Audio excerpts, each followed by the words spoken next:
Hey guys, tonight we begin with something a little darker.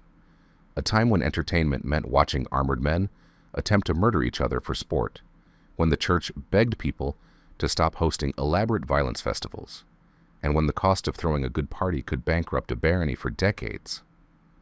We're diving into the medieval tournament. Forget the romantic notions Bollywood sold you about chivalrous knights and courtly love. But what was the truth? These were barely controlled riots where wealthy men cosplayed as warriors while actual peasants did the real work of keeping everyone fed and housed. So, before we get started, maybe turn on a fan for that soft background hum. And let's ease into tonight's journey through the mud, blood, and astronomical expenses of medieval recreational warfare. The medieval tournament, when nobles played war for fun and profit. The announcement, how to advertise, medieval mayhem. When Baron Conan decided to cap off his wedding and knighting festivities with a tournament, he couldn't simply post an event on social media or send out engraved invitations. No, in the 13th century, communication meant hiring men with strong voices and sturdy legs to trudge across the countryside, bellowing announcements at every crossroads, village square, inn, and castle gate, within a 20-league radius. That's roughly 60 miles in all directions, a circle covering about 11,000 square miles of medieval France, all to be covered on foot or horseback, by servants whose job description was essentially professional town crier. These servitors, a polite term for what were essentially indentured messengers, had to possess particular qualifications. A pleasing appearance was essential because it represented their lord's prestige. A shabby messenger suggested a shabby master, and in a society where visual display of wealth and power meant everything, sending out poorly dressed heralds was tantamount to announcing your insignificance. Loud voices were obviously crucial in an era before amplification technology, when the human voice was the only way to reach crowds in bustling marketplaces or over the general din of medieval daily life. The proclamation itself followed a strict formula. The Wednesday after St. Ansildus Day, good people, in the meadow at St. Aliquis by the Clare. The Wednesday after St. Ansildus Day, let all come who love to see or to join in deeds of valor. This repetition wasn't a mere rhetorical flourish. It was a practical necessity. Medieval people lived by the church calendar, not by numbered dates, so saints' days served as temporal landmarks.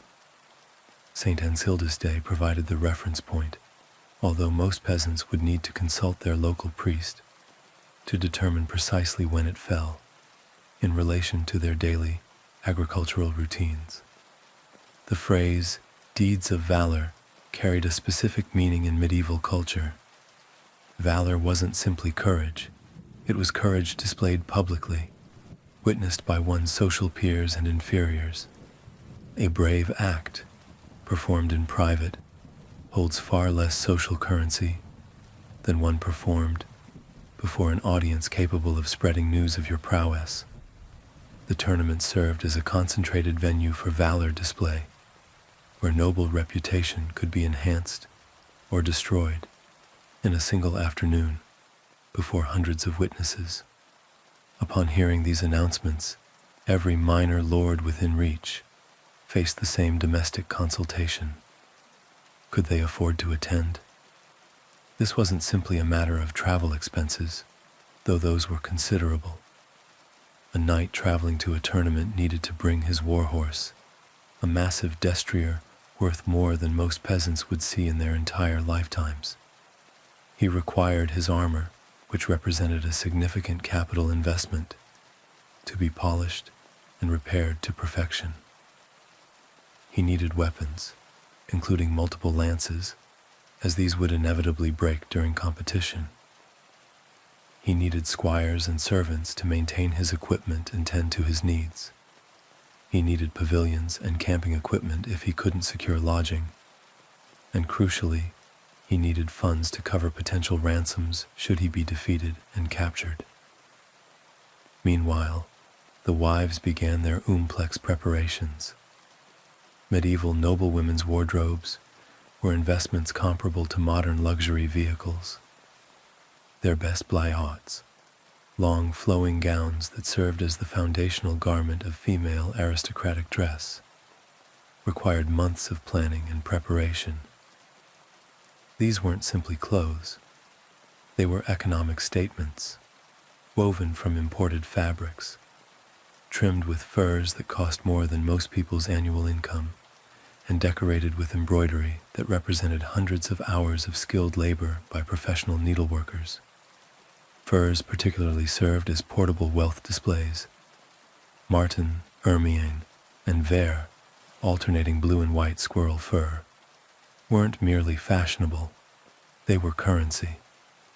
A high-quality ermine cloak could be traded for land, used as collateral for loans, or presented as diplomatic gifts.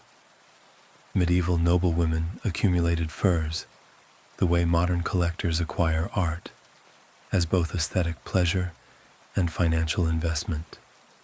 Preparing these garments for tournament display required careful assessment of their condition, professional cleaning and repair by specialized furriers, and strategic decisions about which pieces would create the most impressive visual impact.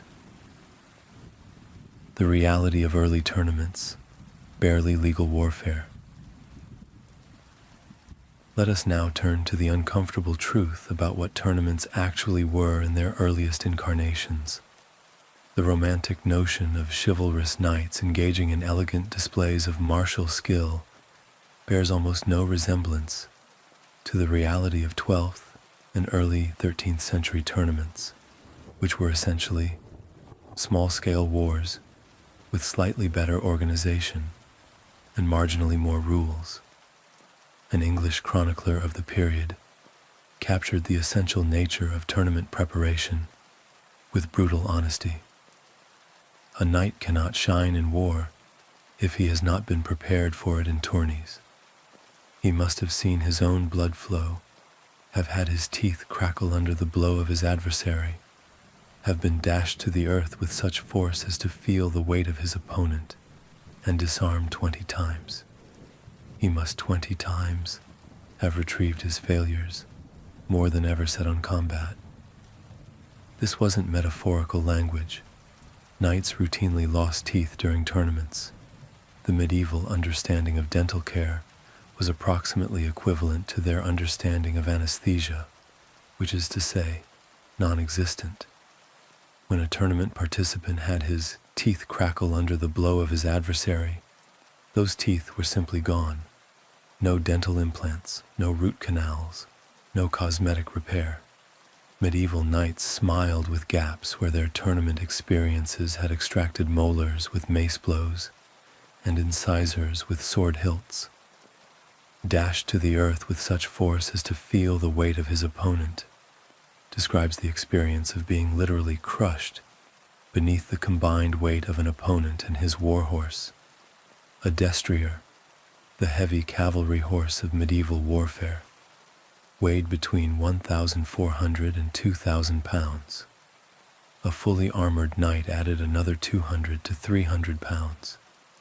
Being pinned beneath this mass wasn't merely uncomfortable, it was frequently fatal. The weight of his opponent that the chronicler mentions could easily mean being trapped under half a ton of horse and human, possibly for several minutes, while other combatants continued fighting around the fallen knight. The phrase, disarmed 20 times, reveals another crucial aspect of tournament reality. In medieval combat, disarming didn't mean simply knocking a weapon from someone's hand. It often involved breaking the arm that held the weapon. Medieval medical understanding included no concept of setting complex fractures. A knight whose arm was disarmed in tournament might find himself permanently disabled, his fighting career ended by what was supposed to be recreational combat. Early tournaments differed from actual battles only in that the time and place were announced in advance, and some basic rules were established to prevent complete chaos. These rules, however, were minimal. According to epic literature describing tournaments at Charlemagne's court, a romanticized but historically informative source, nobles would grow bored with ordinary entertainment like hunting or feasting and simply demand a tourney. What followed were essentially pitched battles in which participants died regularly and wounded were counted in the dozens. The absence of luxury, pomp, or female patronage at early tournaments reflects their purely military nature. These weren't social events. They were training exercises that happened to attract spectators. Knights wore their actual battle armor, carried their actual war weapons, and employed their actual combat techniques. The only concession to the sporting nature of the event was that they typically didn't pursue fleeing opponents beyond the designated tournament grounds. The Church's opposition to tournaments wasn't based on abstract moral principles, but on practical observation of their effects. Pope Innocent II, Eugenius III, Alexander III, and the formidable Innocent III all prohibited Christian participation in tournaments under peril of their souls. This wasn't rhetorical flourishing. The Church denied Christian burial to knights killed in tournaments, considering them effectively suicides who had deliberately sought violent death for entertainment. Saint Bernard of Clairvaux, one of the most influential religious figures of the 12th century, called tournaments creations of the devil. This wasn't theological hyperbole, but practical assessment. Bernard had observed the effect of tournaments on medieval society. They diverted military resources from crusading and legitimate warfare. They encouraged violence for entertainment rather than necessity, and they created a culture where young nobles sought death and injury as sources of pride, rather than as tragedies to be avoided. The papal prohibitions failed completely.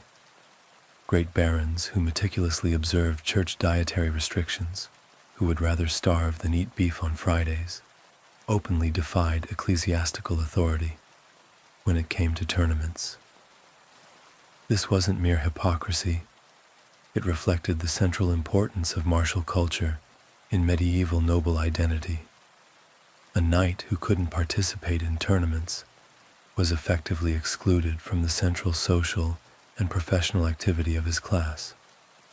The economic incentive underlying many tournaments further complicated church opposition. By the 13th century, defeated knights became the prisoners of their captors and were subject to ransom. Their horses and armor were forfeit, even if the knights themselves were released without payment. This created a class of professional tournament participants who traveled from event to event, supporting themselves by defeating and ransoming opponents. These professional knights represented a fundamental corruption of the tournament's supposed purpose as military training. Instead of preparing for legitimate warfare, they were engaged in a form of legalized banditry, using superior skill and equipment to extract wealth from younger or less experienced opponents. The Church's opposition to tournaments wasn't simply moral squeamishness about violence. It was recognition that tournaments had evolved into institutions that encouraged predatory behavior and economic exploitation under the guise of noble sport. Preparation and the social economics of medieval spectacle. Having explored the grim reality behind tournament combat, we arrive at the massive logistical undertaking required to host such an event. When Baron Conan decided to add a tournament to his wedding and knighting celebrations, he wasn't simply organizing entertainment. He was mounting a complex operation that would strain his resources, disrupt his land's economic productivity, and create obligations that would affect his finances for years to come. The first practical necessity was construction. A score of carpenters were hired from Pont de Bois, a journey that itself represented significant expense. Medieval skilled workers didn't travel lightly or cheaply. Each carpenter brought his personal tools, investments that represented months or years of savings. They required transportation for themselves and their equipment, lodging and meals during their stay, and wages that reflected their specialized skills and the inconvenience of working away from home. These professional carpenters worked alongside conscripted peasants in what amounted to a forced labor levy. The baron's villeins, peasants bound to his land and subject to his authority, were required to abandon their agricultural work during crucial farming seasons to construct entertainment facilities for their social superiors. This wasn't simply unfair in modern terms. It was economically destructive for the entire barony. Every day spent building tournament lists and lodges was a day not spent planting crops, tending livestock, or maintaining the basic infrastructure that sustained medieval rural life. The construction itself was more complex than it might initially appear. The lists, the tournament grounds, required careful engineering. The wooden palisades had to be strong enough to contain charging war horses and their armored riders, yet designed with openings that allowed squires and attendants to enter and exit safely during combat. The outer palisade stood shoulder high to allow common spectators to watch while maintaining some crowd control. The inner palisade, lower and more extensively opened, created a service area where spare horses, replacement weapons, and medical attendants could be positioned for quick access. Between these palisades lay what amounted to a staging area for medieval emergency services. Squires stood ready with replacement lances, knowing that most would be shattered during the day's combat. Attendants managed spare destriers, since primary war horses might be injured or killed during contests. Heralds positioned themselves to announce victors and maintain some semblance of order. Most grimly, medical attendants, such as they were in an era before antiseptics, anesthesia, or even basic understanding of anatomy, prepared to treat wounds that would make modern emergency room physicians blanch. The lodges constructed for privileged spectators represented another category of expense entirely. These weren't simple wooden bleachers, but elaborate temporary structures that reflected and reinforced social hierarchy. They were shaded with tent-like canopies, expensive fabric constructions that required both materials and skilled craftsmen to install. They were floored with carpets, imported textiles that cost more than most people's annual income. They were gay with pennons, decorated with heraldic banners that served both aesthetic and identificatory purposes, ensuring that spectators could immediately recognize the social rank and family affiliations of lodge occupants. The space within the lists measured approximately 100 yards by 50 yards, roughly the size of a modern football field. This provided adequate room for mounted combat, while keeping action close enough for spectators to observe details of individual contests. The dimensions weren't arbitrary. They reflected practical experience about the distance required for knights to achieve full gallop on their destriers, while maintaining enough space for safe stopping distances and maneuvering. The evening before the tournament, surveying the decorations and listening to the glad hum of voices and the jongleurs' chants, Baron Conon and his seneschal Sire Eustace contemplated the scope of their undertaking. The forest of banners waving over the colored pavilions represented far more than festive decoration. Each banner identified a noble house proclaimed its wealth and status, and created a visual map of the complex web of feudal relationships that connected medieval aristocracy. The pavilions themselves were significant investments. These weren't modern camping tents, but elaborate temporary structures that served as mobile aristocratic residences. A great lord's pavilion might include separate chambers for sleeping, dining, and receiving guests. It required expensive fabrics for walls and ceiling, carpets, or rush mats for flooring, furniture for seating and dining, and decorative elements that maintained the owner's dignity even in temporary accommodation. The seneschal's comment that all France will talk of this spear breaking until Christmas reveals the tournament's function as a mechanism for reputation management. In a society where noble status depended heavily on public perception, hosting a memorable tournament could enhance a lord's standing for months or years. Conversely, a poorly organized or inadequately funded tournament could damage noble reputation more effectively than military defeat. The economic calculation underlying tournament hosting was complex and often ruinous. The immediate expenses included construction costs, hospitality for guests, provisions for potentially thousands of attendees, and gifts for honored participants.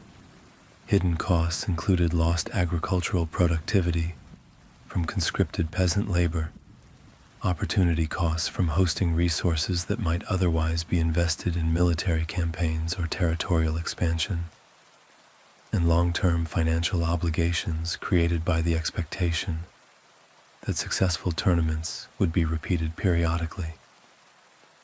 The phrase, "a great day for Saint Aliquis," captures the ambiguous nature of tournament benefits. For the barony's reputation, the tournament would indeed provide lasting glory. For its economic stability, the tournament represented a potentially catastrophic drain on resources that would require years to recover from, if recovery was possible at all. The lists, lodges, and medieval engineering. At gray dawn, when heralds emerged from the castle to call through the tent-lined avenues, "Let the jousters make ready. Let the jousters make ready," they initiated a carefully choreographed process that revealed the complex logistics underlying medieval tournament spectacle. The repetitive, monotonous nature of their calls served practical purposes beyond simple announcement. In an era without timepieces, the rhythm and frequency of herald calls provided temporal landmarks that allowed participants to coordinate their preparations. The immediate response to these calls revealed the elaborate support network required for each tournament participant. Squires, described as half-dressed, ran between tents carrying messages, fetching equipment, and coordinating the complex process of preparing a knight for combat.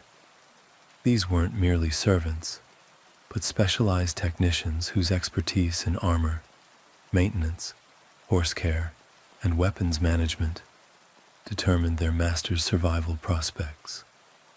The process of saddling and girdling encompassed far more than modern readers might imagine.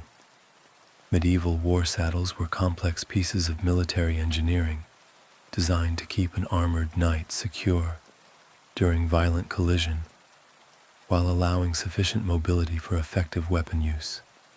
The saddle tree, the wooden foundation, was carved and shaped to distribute the rider's weight and absorb impact. Leatherwork required months of preparation, with multiple layers of carefully treated hide, providing both flexibility and protection. Girdling involved not only securing the saddle, but also adjusting the complex web of straps, buckles, and fittings that held a knight's armor in proper position.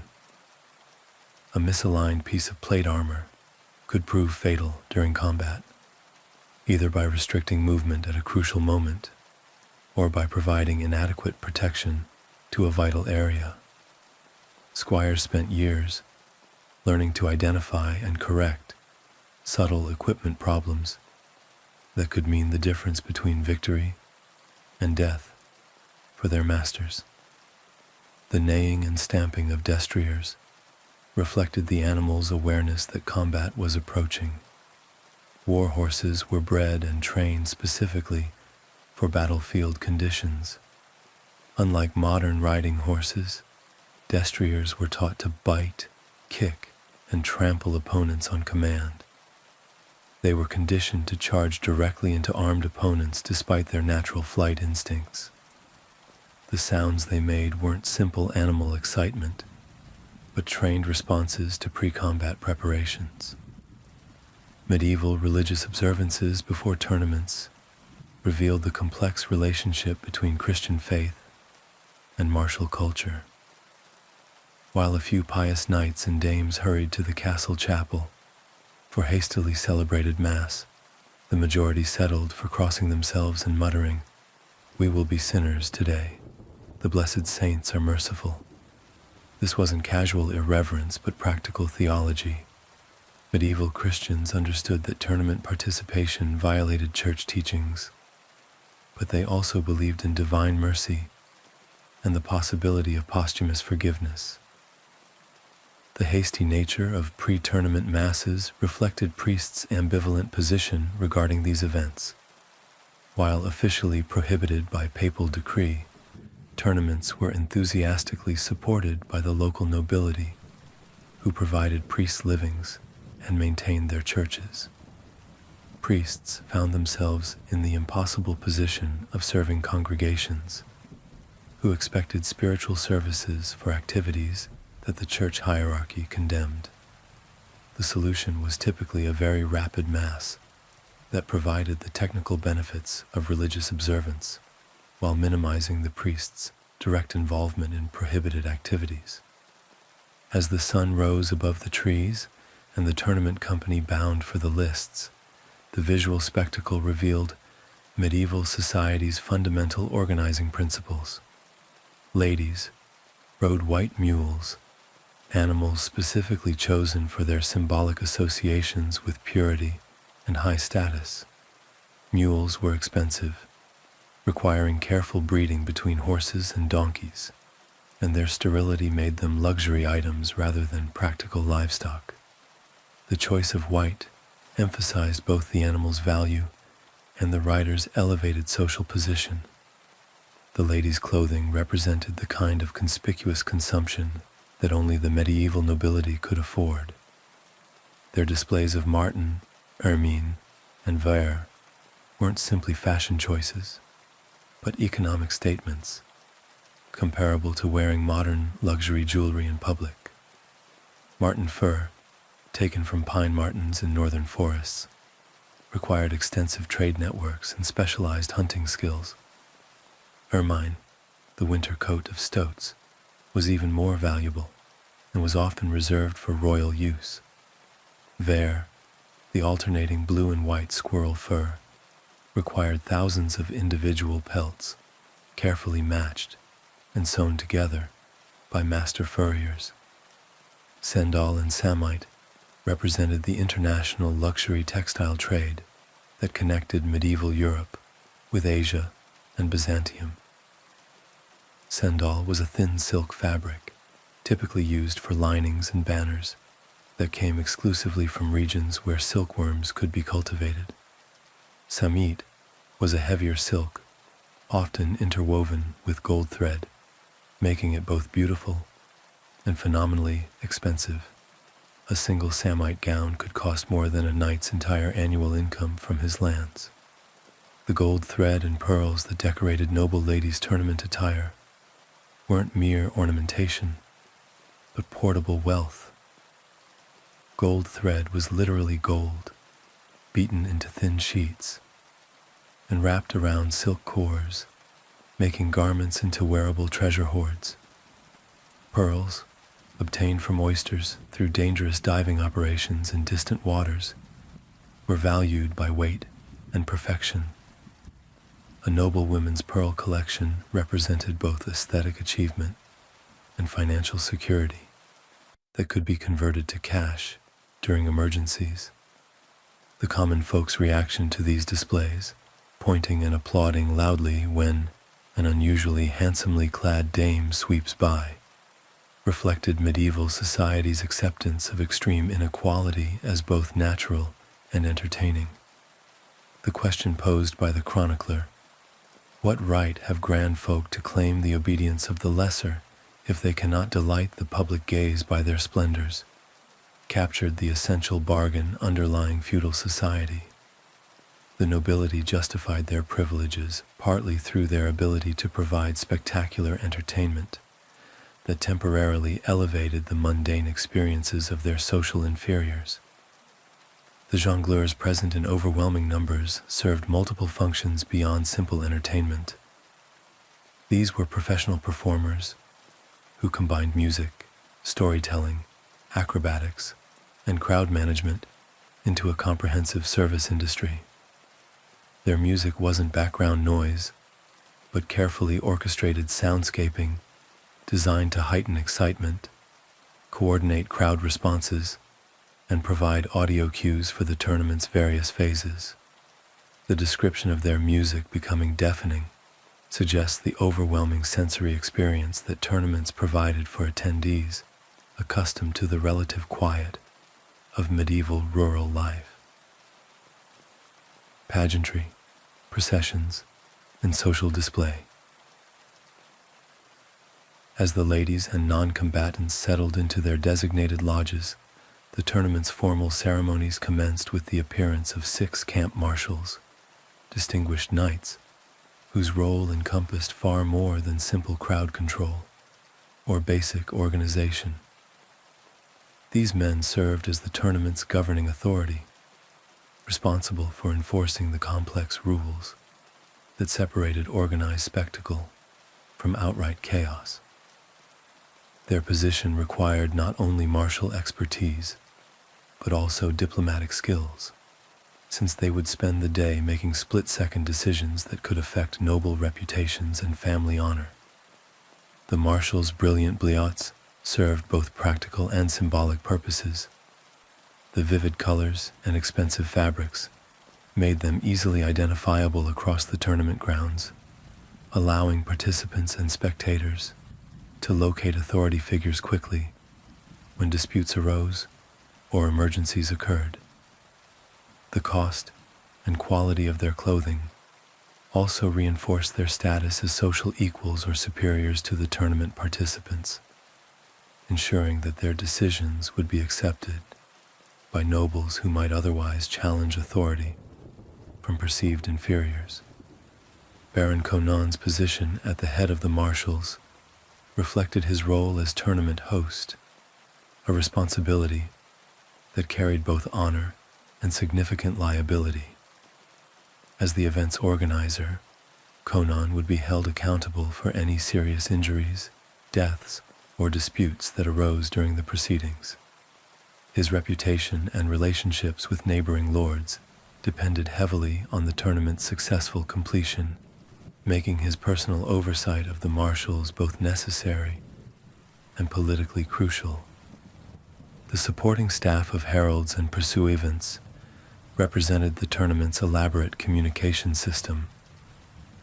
In an era without electronic amplification or standardized timekeeping, these men served as the event's coordinating network, carrying messages between marshals, announcing results to spectators, and maintaining the verbal record of victories and defeats that would shape participant reputations long after the tournament ended.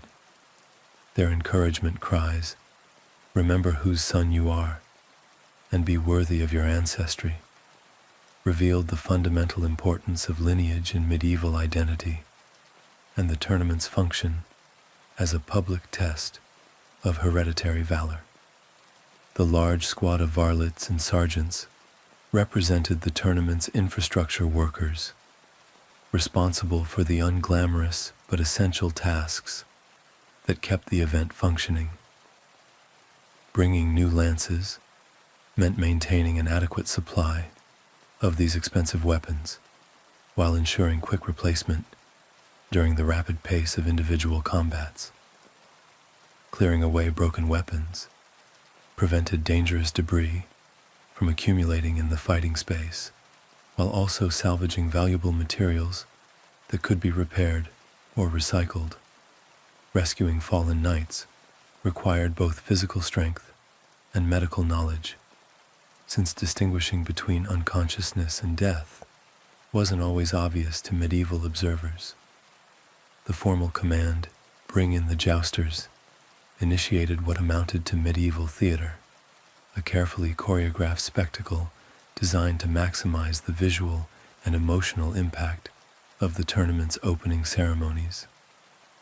The great blare of trumpets from the far end of the lists served multiple purposes, announcing the procession's beginning, creating an audio climax that focused spectator attention, and providing martial music that reinforced the event's military character.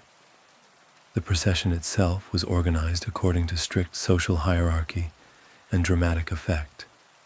4 gorgeously arrayed heralds led the parade, their expensive clothing and formal bearing establishing the ceremony's serious nature, while their heraldic expertise ensured proper identification of participants for spectators unfamiliar with complex systems of noble identification.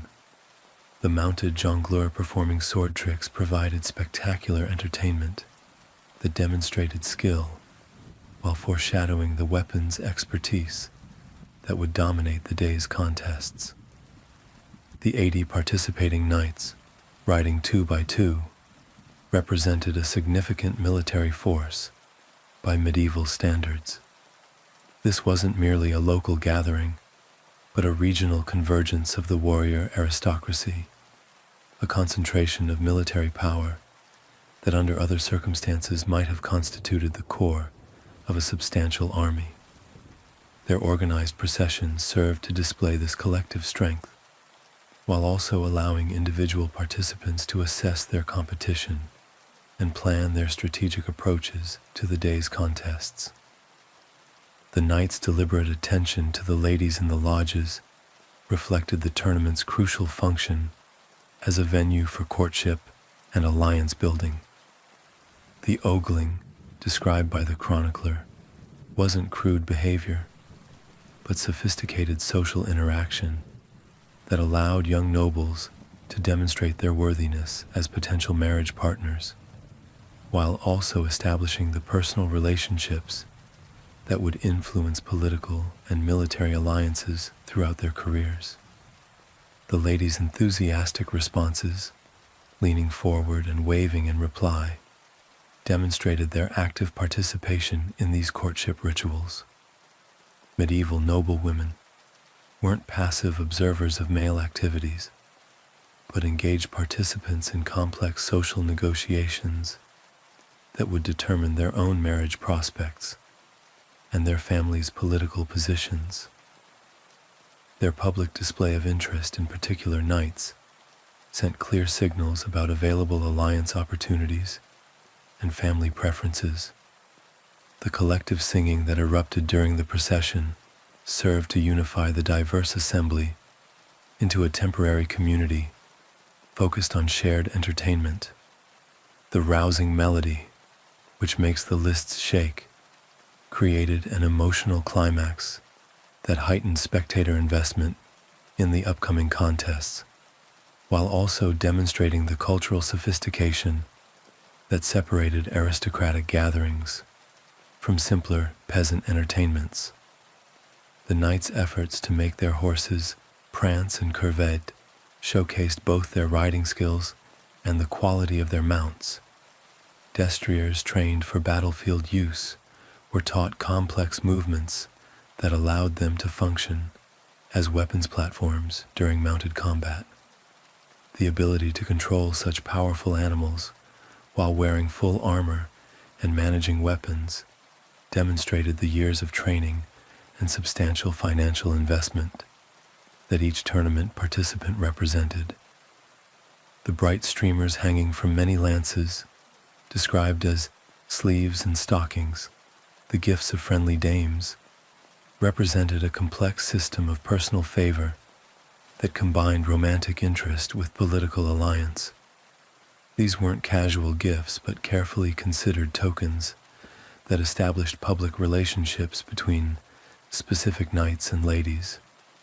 The choice of intimate garments as favors created personal connections that could influence everything, from marriage negotiations to military support during future conflicts. The gauges of love thrown by excited damsels created immediate public relationships between throwers and recipients that would be observed and discussed by the entire tournament assembly. Young Sire Amory's receipt of a long red hair ribbon from the Count's daughter established a connection that would be known throughout the noble community and would likely influence his future marriage prospects and political relationships. The tournament procession concluded with many ladies having cast into the lists gloves, girdles, and ribbons, until some sat with only their flying hair and their pelisons and chemises for costume. This enthusiastic stripping away of outer garments to provide tokens for knights wasn't considered scandalous, but rather demonstrated the ladies' sophisticated understanding of the tournament's social functions and their willingness to invest personally in the spectacle's success. Individual combat and the art of controlled violence. The tournament's formal contest began with a division that revealed medieval understanding of combat's different forms and purposes. Jousting, single combat between mounted knights with lances, served as the opening act, designed to showcase individual skill and provide relatively predictable entertainment. The melee, group combat that more closely resembled actual battle, would provide the day's climax and ultimate test of martial prowess. The pairing of competing knights reflected careful political and social calculation by the camp marshals. Some pairings resulted from mutual consent, allowing knights to settle personal disputes or demonstrate rivalries that would enhance spectator interest. Others came from tactful arrangement of the camp marshals, who needed to balance entertainment value against the risk of serious injury or death that might result from poorly matched opponents. The contrast between professional jousters and those focused on entertainment revealed the tournament's dual nature as both serious military exercise and social spectacle. Professional knights attended tournaments primarily for profit, seeking to capture and ransom opponents while maintaining reputations that would attract wealthy challengers. These men wore beautifully maintained but deliberately plain armor, prioritizing function over appearance and preparing for regular battle, despite the supposedly sporting nature of the event. Other knights treated tournaments as opportunities for creative self-expression and social advancement. Their painted scabbards, lance butts, and shields in brilliant white, red, or black served as mobile canvases for heraldic display and personal statement. The outlandish figures, monsters, heads of birds or of women, mounted on helmet crests, functioned as three-dimensional heraldry, designed to make specific knights memorable and identifiable to spectators who might influence their future careers. Baron Conan's desire to avoid a bloody tourney and the funeral of several friendly knights led to safety modifications that reduced but didn't eliminate the contest's lethal potential. Blunted lance points and rounded sword edges represented concessions to entertainment value over military realism, while lighter, more brittle tournament lances were designed to break dramatically rather than penetrate armor. Nevertheless, the presence of the best leech from Pont de Bois in the Duke's Lodge testified to the expectation that serious injuries would occur despite these precautions. The formal beginning of individual combats followed established ritual designed to maximize drama while maintaining some pretense of fairness. The herald's call, "Let him come to joust who wishes to do battle," served as both invitation and challenge, allowing any knight to volunteer for combat, while also creating a theatrical moment that focused spectator attention. The pursuivants who promoted individual contestants represented early forms of sports publicity, combining entertainment with practical identification services, described as really only jongleurs on less exciting days. These men transformed from general entertainers into specialized combat announcers. Their grotesquely dressed appearance in bright party-colored mantles and blyots, making them easily identifiable as they moved through the lists providing commentary. The ritualized boasting that preceded each contest served multiple functions beyond simple entertainment. When pursuivants called out, "Here is the good cavalier and baron, Ferry of Saint-Potentin, a brave knight of a valorous house.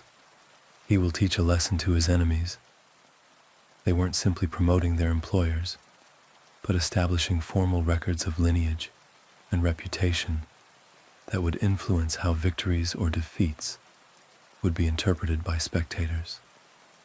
The deliberate insults exchanged between opposing pursuivants, "Your sire Raoul is the son of a crow," and "Sire Ferry, if he outlives the shock, will have his spurs struck from his heels as being unworthy of knighthood," created emotional investment in contests that might otherwise seem routine. These weren't spontaneous taunts, but carefully crafted provocations designed to heighten spectator excitement, while also providing face-saving explanations for potential defeats. The actual moment of combat, when marshals waved white batons calling, "In the name of God and Saint Michael, do your battle," combined religious invocation with practical signal, ensuring that contestants began simultaneously, while also placing their efforts under divine oversight. The invocation of Saint Michael, the warrior archangel, provided spiritual legitimacy for what the Church officially condemned as sinful violence. The technical description of lance combat revealed the sophisticated skills required for successful tournament participation. Knights had to control massive war horses at full gallop while wearing armor that restricted vision and movement, accurately target opponents also moving at high speed, and absorb tremendous impact without losing consciousness or position. The ability to bend low in the saddle, swing his shield to cover his body, lower his helmet almost to the top of his shield, swerve his horse so as to pass his opponent on the right, and with sure grip, drop his lance point before him, required years of training, and represented a level of specialized expertise comparable to modern professional athletics. The impact of successful lance strikes produced splintering of wood that could be heard through the din from the lodges and threw horses upon their haunches, while casting out great clods of earth. These weren't gentle taps, but violent collisions that transmitted tremendous force through lance, shield, and armor into the knights' bodies. The fact that both participants routinely survived such impacts testified to the effectiveness of medieval armor and the conditioning of men trained from childhood for violent combat. The humiliation suffered by Sire Ferry when his lance missed his foe's shield entirely and flew off in the air revealed the social stakes underlying tournament combat. The hooting from the villains and shrill derision from all the lodges weren't simple mockery, but public judgment that would affect his reputation and career prospects. His obligation to pay ransom despite his failure demonstrated the tournament's economic consequences for unsuccessful participants. the more serious duel that followed, resulting in one knight being fairly flung out of the saddle, dashed from his horse and sprawled headlong with a great clattering of armor, showed how quickly tournament entertainment could become genuinely dangerous. The fallen knight's loss of several teeth represented permanent disfigurement that would mark him as a tournament casualty for the rest of his life. The extended sword combat between Sire Emery and Sire Laurent, two knights who hack and feud with each other for a good 10 minutes, till the blood streams down their faces, demonstrated medieval understanding of entertainment value. Spectators found extended, bloody combat more exciting than quick, decisive victories, encouraging participants to prolong contests, even when doing so increased injury risks. The final devastating blow that left Laurent stunned with injuries that meant he will not fight again till Christmas illustrated the tournament's potential for long-term damage to participants' health and careers. A knight unable to fight for months lost not only tournament opportunities, but also the ability to fulfill military obligations that justified his social position and economic privileges. The Grand Mêlée in medieval warfare. The tournament's culminating event, the Grand Mêlée, represented medieval combat at its most authentic and most dangerous. Unlike the individual jousting contest that preceded it, the mêlée was nothing less than a pitched battle on a small scale, a direct simulation of the battlefield conditions that provided medieval warfare's ultimate test of noble worthiness. The preliminary organization required at a council of the more prominent seigneurs at the castle revealed the mêlée's political complexity, with approximately 80 knights divided into two roughly equal forces under the leadership of the Viscount of Nemours and the Baron of Dompierre. The event created temporary military commands that reflected real political relationships and rivalries. The careful arrangement of groups of friendly knights positioned opposite to groups of rivals with whom they are anxious to collide ensured that the mêlée would provide opportunities for settling genuine disputes under the cover of sporting entertainment. The relocation from the confined tournament lists to a broad, convenient meadow across the Clare acknowledged the mêlée's need for space, comparable to actual battlefield conditions. The lists, 100-yard by 50-yard dimensions, adequate for individual mounted combat, would have created dangerous overcrowding when 80 armored knights on war horses attempted to maneuver simultaneously. The meadow provided room for cavalry charges, tactical withdrawals, and the complex group dynamics that characterized medieval warfare. The positioning of non-combatants at a safe distance reflected hard-won experience about the mêlée's unpredictable dangers. Unlike jousting, where combat followed predictable patterns within defined spaces, the mêlée could expand rapidly as fighting units pursued fleeing opponents or attempted tactical flanking movements. Spectators needed protection not only from deliberately aimed weapons, but also from the chaos that inevitably developed when dozens of armored knights fought simultaneously without clear battle lines. The marshal's arrangement of opposing forces, at least a bowshot apart, provided space for the full cavalry charges that would initiate combat, while also giving participants time to achieve the momentum necessary for effective lance strikes. A bowshot in medieval terms measured approximately 200 to 250 yards, allowing destriers to reach full gallop and knights to lower lances to proper striking position before collision occurred. The great banners of Nemours and Dompierre that flutter in the center of each respective array served crucial tactical functions beyond heraldic display. In an era before radio communication or standardized military signals, These banners provided visual rally points that allowed scattered fighting units to regroup during combat. The surrounding little banderoles of the various knights created a complex visual identification system that helped distinguish friend from foe during the confusion of mounted combat.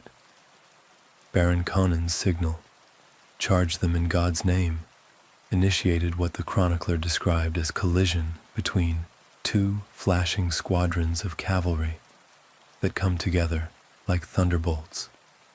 This wasn't poetic exaggeration, but practical description of the tremendous force generated when 80 war horses and their armored riders met at full gallop. The combined momentum of these colliding forces created impacts that could be heard for miles and generated clouds of dust visible from distant castle towers. The melee's initial phase, when each baron is expected to charge a particular foe, but all are liable to be swerved in the great rush of men and horses, revealed both the planned and uncontrollable aspects of medieval group combat. While tactical arrangements might designate specific opponents, the chaos of mass cavalry collision inevitably disrupted careful plans and forced participants to adapt quickly to rapidly changing circumstances. The absence of real leadership, beyond the examples set by Nemours and Dompierre, reflected medieval warfare's fundamental limitations. Command and control systems that would be taken for granted in later military periods simply didn't exist in 13th century combat. Commanders could position forces before battle and provide inspirational examples during fighting, but they couldn't effectively coordinate complex tactical movements once combat began. The transition from lance combat to close quarters, fighting with sword or mace, marked the melee's most dangerous phase. When initial cavalry charges had broken lances and disrupted formations, combat became individual contests between armored knights on foot or horseback, fighting with weapons designed to penetrate armor through repeated heavy blows. The fearful cloud of dust that rose during this phase created additional dangers by limiting visibility and making precise strikes more difficult. The description of combat becoming desperate as participants lost clear sight of their opponents revealed how quickly tournament entertainment could evolve into genuinely life-threatening violence. Knights trained for battlefield conditions naturally reverted to combat instincts, when dust, confusion, and adrenaline created situations indistinguishable from actual warfare. The distinction between sport and genuine combat became meaningless when survival instincts took precedence over tournament rules. The gradual withdrawal of less adventurous knights who begin to drop out showed the melee's function as a test of individual courage and endurance as much as skill.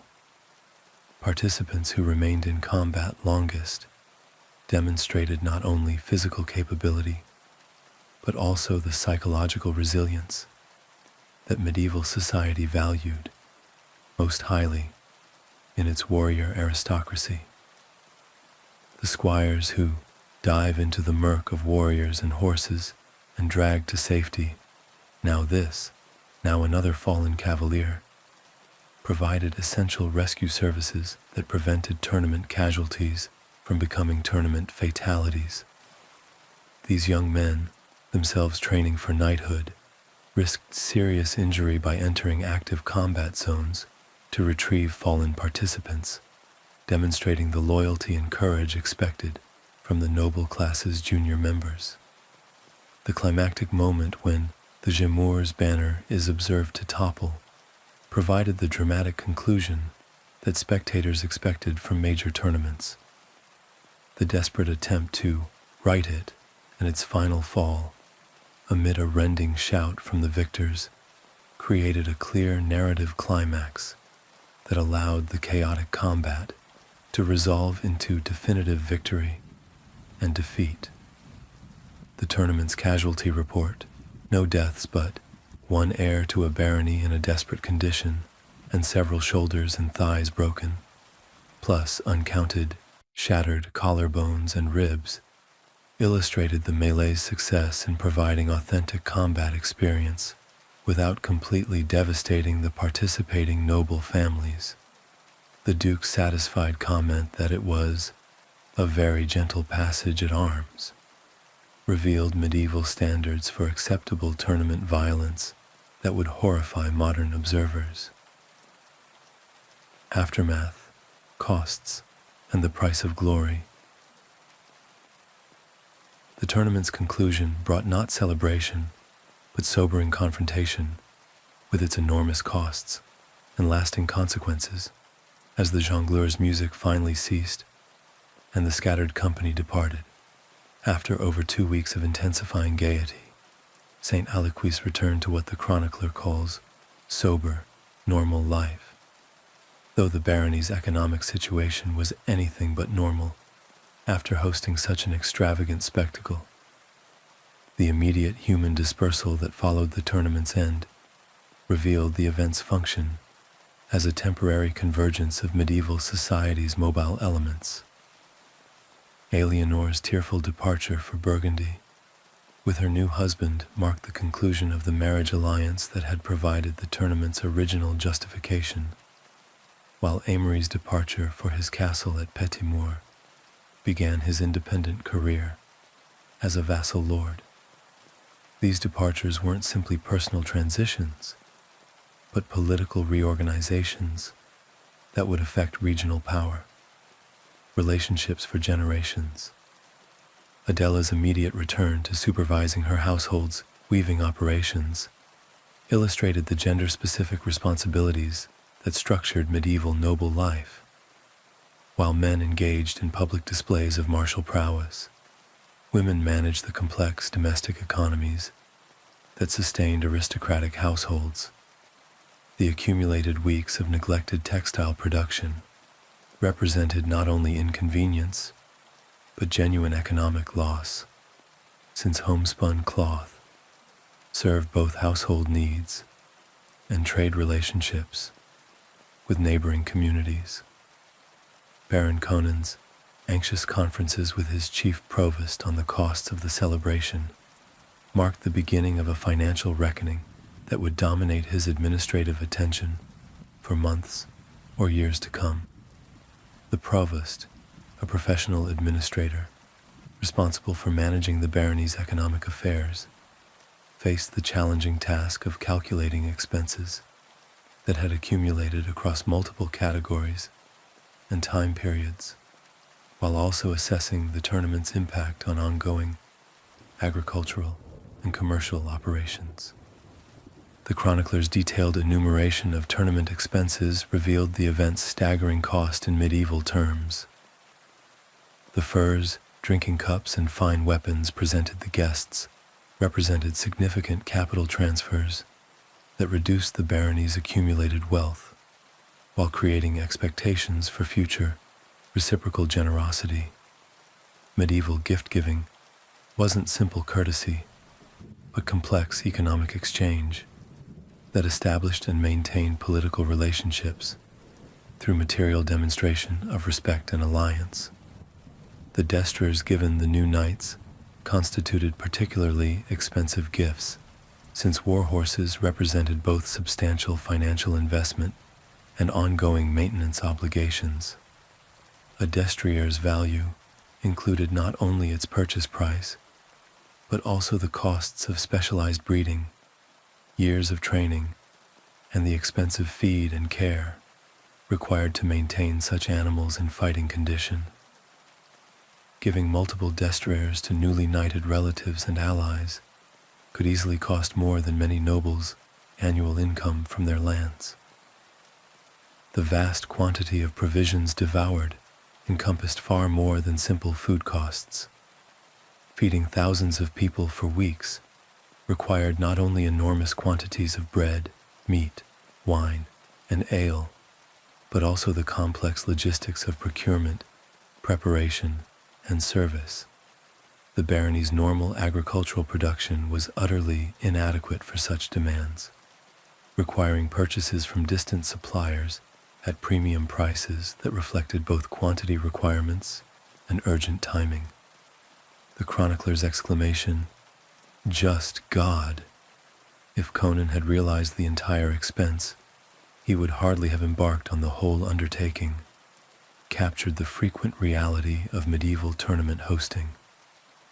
Lords often committed to these events based on their prestige value without fully calculating their economic impact, leading to financial crises that could affect baronial solvency for decades. The tournament's impact on local labor productivity created ongoing economic damage that extended well beyond immediate expenses. The statement that the peasants of the whole barony are so demoralized that it will be 2 weeks more ere they return to work revealed how major noble entertainments disrupted the agricultural cycles that sustained medieval rural economies. 2 additional weeks of lost labor during crucial farming seasons could reduce harvest yields, enough to create food shortages or prevent adequate seed saving for following years. The necessity of borrowing money from Jew Simon and Pont de Bois illustrated the limited credit options available to medieval nobles and the complex relationship between Christian society and Jewish financial services. Medieval church law prohibited Christians from lending money at interest, but permitted Jews to engage in such practices, creating a specialized economic niche that was both essential and socially stigmatized. Baron Conan's resort to Jewish money lending demonstrated both his financial desperation and the practical impossibility of funding major tournaments through conventional means. The baron's forced abandonment of his usual visit to the king's court at Paris represented not only personal disappointment, but also political cost. Regular attendance at royal court provided essential opportunities for advancement, alliance building, and information gathering that could significantly influence a lord's long-term prospects. Missing such opportunities to address tournament-related financial problems could damage political relationships and reduce future advancement possibilities. The cancellation of cherished schemes of picking a quarrel with the sire of Rideau and forcing a private war revealed how tournament expenses could affect military planning and territorial ambitions. Medieval nobles regularly engaged in small-scale warfare to gain land, settle disputes, or simply maintain their martial reputations. The resources consumed by tournament hosting made such aggressive actions financially impossible, potentially allowing rivals to gain advantages that might otherwise have been contested through force. The mention that Francois need not be knighted these 10 years, when, being an eldest son, an aid can be levied on all the vassals to help cover the cost, illuminated the feudal system's mechanisms for distributing extraordinary expenses across the noble hierarchy. The aid was a feudal tax that lords could impose on their vassals for specific purposes, including the knighting of eldest sons. This system allowed tournament costs to be partially recovered through what amounted to taxation of the entire feudal network, though such recovery took years and created political tensions with vassals who bore the ultimate financial burden. The tournament's final assessment revealed the fundamental tension between medieval nobles' desire for glorious display and the economic realities that constrained their ambitions. While the event had indeed brought glory to the seigneury and would be remembered throughout France, it had also created financial obligations that would limit the barony's options and opportunities for years to come. The tournament's success as entertainment was matched by its potential for long-term economic disaster, illustrating the precarious balance between prestige and solvency that characterized medieval noble life. In conclusion, the medieval tournament represented far more than simple entertainment or military training. It functioned as a complex social institution that combined economic display, political networking, military practice, and popular spectacle into events that could define noble reputations and determine family fortunes. The enormous costs and risks associated with tournament hosting revealed both the importance of public prestige in medieval society and the economic fragility that underlay aristocratic grandeur. For participants and hosts alike, tournaments provided opportunities for advancement and glory that came at prices that could prove ruinous, making them perfect embodiments of medieval, noble culture's combination of magnificent ambition and practical vulnerability. The tournament at St. Aliquis, with its weeks of preparation, days of spectacular combat, and years of financial consequences, captured the essential character of medieval aristocratic life: brilliant, violent, expensive, and ultimately unsustainable, without the constant labor and sacrifice of the vast majority of people who would never attend such events, but whose work made them possible.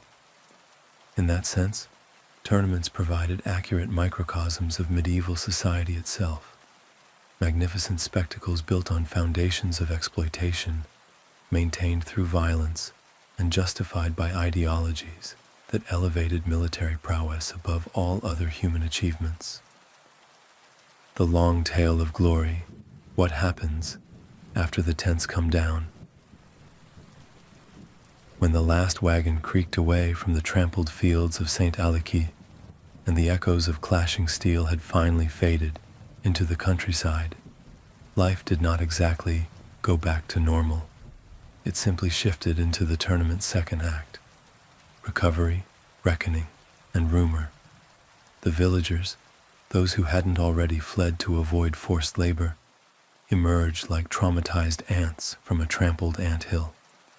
There was hay to restack, pigs to retrieve, fences to rebuild, and an alarming number of unexplained chickens roaming the chapel. In short, every inch of the barony needed sweeping, patching, or disinfecting, though the medieval concept of hygiene was so abstract that most tasks involved throwing down some rushes and hoping for the best. Legal aftershocks and who owes what. One of the lesser discussed consequences of a tournament was the legal paperwork, or rather, the medieval version of it, which mostly involved shouting, scribes with terrible handwriting, and men in long robes pretending to have jurisdiction over other men in longer robes. Take, for example, the question of who actually won. In theory, heralds kept accurate records, especially of ransom claims and captured armor. In practice, heralds were human. They could be bribed, confused, or inebriated. The excitement of the grand mêlée often resulted in overlapping claims. Did Sire Bertrand knock the Viscount of Thibault from his horse? Or was it that swaggering dolt Amory who got lucky while trying not to vomit in his helmet? Eyewitnesses disagreed, loudly, for weeks. Disputes over horse ownership, broken pavilions, unpaid lodgings, and mysteriously missing goblets turned minor post-event meetings into full-blown legal episodes. In some cases, barons wrote formal complaints to higher nobles, and a select few even petitioned the king's court, though that usually required bribes, favors, or a blood relationship with someone whose title ended in duke. More often, the disputes were settled informally, over dinner, with threats. Chroniclers and the gentle art of revisionist history. The events of a tournament did not simply disappear once the dust settled. They lived on in song, scroll, and slander. Every noble household worth its salt retained a clerk, monk, or bastard cousin, with passable Latin and a flair for embellishment. These men, chroniclers by trade, fabulists by nature, were tasked with recording the tournament's highlights. That meant emphasizing their master's triumphs, minimizing his humiliations, and conveniently omitting any incidents involving weeping, vomiting, or fleeing backwards on a frightened mule. Thus, while the official record might claim that the Count of Villeneuve shattered 3 lances and unseated 2 famed cavaliers, the truth might be closer to, he tripped on a tent rope and knocked himself out on a cooking pot. These creative liberties were expected. In fact, they were practically mandatory. Chroniclers competed not for accuracy, but for drama. And when a tale of the tournament finally made it to the abbey, scriptorium, or was sung by a traveling jongleur, it bore as much resemblance to reality as a fishwife's gossip does to official court transcripts. In this way, the tournament lived on, warped, enhanced, and endlessly recounted. A single afternoon's melee might echo through generations, becoming the stuff of family pride, local legend, and eventually medieval romance literature, written by monks who had never touched a sword in their lives. Medical marvels and mysterious balms. Meanwhile, in quieter corners of the barony, the real heroes of the aftermath emerged. The Baron's leech, doctor, his overworked assistants, and an alarming collection of ointments, poultices, and superstitious hope.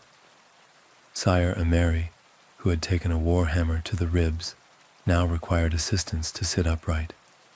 He was packed with herbs, bandaged in wool, and laid flat on a narrow board, while a rotund priest muttered prayers over him in Latin. Every few hours, someone attempted to pour beer between his lips, for strength. Laurent, the knight who had lost several teeth, found himself the unfortunate recipient of a new medieval medical treatment, cauterization by hot poker. It was meant to seal the humors and keep out ghosts, though it mostly resulted in screaming. Broken bones were set with splints made from kindling, tied with linen, and treated with a mixture of crushed poppy seeds, moldy bread, and prayer. Surgery, if required, was conducted with no anesthesia beyond a heavy drink and a strong man to hold you down. Recovery, when it occurred, was attributed entirely to divine will. The lucky ones recovered slowly. The unlucky ones, well, their tents were folded, their names added to the local martyrology, and their horses quietly repurposed by whichever cousin got to the stable first. Gossip, courtship, and mild scandal. Of course, not all tournament after effects were medical or financial. Some were social, intensely social. When so many nobles gathered in one place, with so many unmarried daughters, flirtatious squires, and bored duchesses, the result was always predictable: gossip. By the end of the tournament, half the county knew that the Countess of Vézelay had spent suspiciously long in her tent with a visiting jongleur. Rumors swirled that Lady Agnes had embroidered her favor with someone else's heraldry, and a widow of excellent reputation was seen laughing too loudly at the jokes of a man who most certainly had not been invited to her pavilion. These stories traveled faster than any herald. By the time everyone returned home, most knew more about the tournament's scandalous subplots than its actual winners. For many nobles, this was the entire point. A successful flirtation could result in a politically advantageous betrothal. A well-placed rumor could undermine a rival. And an impeccably timed marriage proposal, perhaps delivered while returning a lady's ribbon, might elevate a minor knight into an entirely new tax bracket. Tournaments as business strategy. It's tempting to see tournaments as reckless indulgences, and often they were, but they also served shrewd economic and political purposes. Hosting a tournament, if done properly, could stimulate a local economy. Blacksmiths, cooks, coopers, and stable boys all made a tidy profit. Ale flowed, cloth was sold, merchants arrived in droves to sell overpriced trinkets to bored nobles. Even the jongleurs and minstrels, whose lyrics often strayed toward slander, came away with heavy purses and future bookings. Some lords used tournaments to attract settlers. Hosting a grand spectacle signaled stability, wealth, and security, ideal for enticing families to move into underpopulated lands. Others used tournaments to cement feudal loyalty, reward their vassals with gifts or attention, or quietly remind them who could afford to throw the biggest party in the province. Even the church, officially opposed, quietly profited. Tournaments required prayers, masses, and funerals. Priests earned stipends. Monasteries hosted noble guests. And abbots, despite condemning the bloodshed, were often seen waving merrily from shaded loges with goblets of wine in hand. Tournaments across Europe, local flavors, global patterns. Though our account has focused on France, tournaments were a pan-European affair, each region adding its own spice. In England, tournaments took on a more restrained character, at least until Edward III decided that chivalry was the new fashion and began throwing Arthurian-themed events with suspiciously high casualty rates. In Germany, the tournaments became so elaborate that they evolved into separate subcultures: foot combat versus mounted, urban versus rural, and knightly versus mercantile. Some cities even created mock tournaments for guild members, complete with wooden swords and beer-heavy picnics. In Italy, where the climate was warmer and armor heavier, tournaments were often paired with public feasts and dramatic displays of pageantry, masking their still deadly nature with extra theatrics. And in Spain, tournaments sometimes blurred with bullfighting and religious processions, creating a heady mix of piety, nationalism, and gratuitous violence. By the late Middle Ages, specialized tournament circuits had emerged, with professional knights traveling between cities, much like modern athletes. Some kept scribes, heralds, and fan clubs. Others, ruined by poor investments and worse behavior, died penniless in someone else's pavilion. The slow decline of the tournament. Over time, the tournament began to change. As firearms emerged and battlefield tactics evolved, the practical value of tournament training declined. A knight who had trained for years to charge with a lance might find himself felled by a gunner he never saw. Armor became heavier, not for war, but for sport. By the 15th century, jousting armor was so thick and specialized that a knight had to be hoisted onto his horse by crane, an impressive sight, but not especially useful in actual combat. Tournaments increasingly became symbolic, more performance than preparation. Rules grew stricter. Violence was regulated. The pageantry overshadowed the pain. And while some nobles clung to the old ways, many found new outlets for their ambitions: court politics, colonial ventures, or more conventional forms of debt. By the 17th century, tournaments had largely faded from relevance. They lived on in costume balls, equestrian shows, and the nostalgic paintings of bored aristocrats. The war games of kings became the sports of gentlemen. The once lethal melee was replaced by croquet. But traces remain. We still use the word tournament. We still cheer for armored contestants, though now they swing foam swords at Renaissance fairs or shout at each other in professional wrestling rings. And we still love a spectacle, preferably one that involves improbable outfits, high stakes, and someone falling dramatically in front of a crowd. Final thoughts. The cost of glory, then and now. As you drift now into sleep, or continue listening, eyes glazed, brain half awake, consider this. The medieval tournament was never just about knights hitting each other with sticks. It was about visibility, reputation, money, control. It was about creating a story people couldn't stop talking about. For some, that story ended in songs. For others, it ended in medical ruin. But for all involved, it was a moment, carefully orchestrated, absurdly expensive, and impossible to ignore. That's the legacy of the tournament, not the pageantry, not even the violence, but the spectacle itself, the need to be seen, to matter, and perhaps, just perhaps, to be remembered. Even now, even here, even in your dreams.